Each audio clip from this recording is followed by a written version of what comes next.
15 के ऊपर चर्चा करके उनको पास किया है। जो ठेकेदारी प्रथा को खत्म करने की कोशिश की गई थी, अब सरकार दूसरी ठेकेदार बन चुकी है और साथ ही साथ इजराइल भेजने के मसले पर उन्होंने कहा कि इजराइल में जो हालात बने हुए हैं, ऐसी स्थिति में सरकार किस बिहार में उन्हें भेज रही है इजराइल, और क्या उनकी सुरक्षा को लेकर क्या कुछ रिस्पॉन्सिबिलिटी जो है वो सरकार ने ली है? देखिए, पहली बात तो है कि अच्छी अच्छी चीजों को अपने निशाने पर वो रखें हैं, तो मुझे अच्छा लगता है। HKRN को निशाने पर लिया है, जैसे पहले फैमिली ID को लिया था, पहले पोर्टल को लिया था, अब उन्होंने ये HKRN को ले लिया है। तो जो चीजें ठीक चीजें हैं, अच्छी चीजें हैं, उनको निशाने पर लेंगे तो जनता उनको निशाने पर ले लेगी, ठीक है ना। HKRN इन सब समस्याओं की निजात दिलाने के लिए एक हमने निगम बनाया है, और वो आज भी उसकी जो उपयोगिता है वो उनको समझ में नहीं आ रही है। आज जो लोग जो उस नौकरी को कर रहे हैं, जो आउटसोर्सिंग पर जो उनके साथ अन्याय होता था, जो उनके साथ एक प्रकार से शोषण होता था, उस सब से बच गए हैं।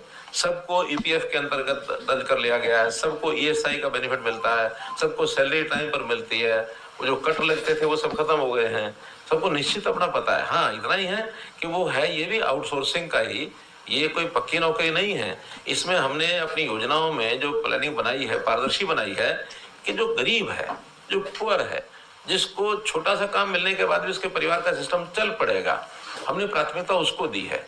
कि परिवार की आय 1 लाख रुपए से कम है तो उसके कोई नौजवान है तो पहले उनको दो, फिर 1.5 लाख से कम है, 80 से कम है, फिर उसको दो।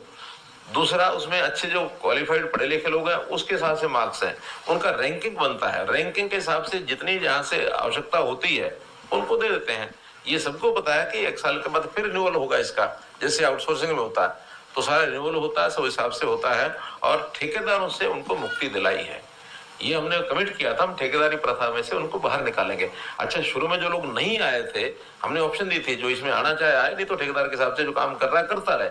जो लोग उस समय नहीं आए थे, आज उनके सिफारिशें हैं, दबाव है कि हमको भी HKRN में डालो, हमको HKRN में डालो, तो डिमांड हो रही है।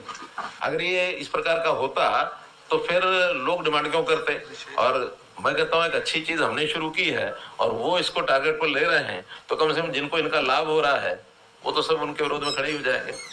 HKRN में उनके जो सिस्टम ठेकेदारी के माध्यम से जिनके जुगाड़ बैठे हुए थे, वो जुगाड़ खत्म हो गए, इसलिए उनको HKRN गलत लग रहा है।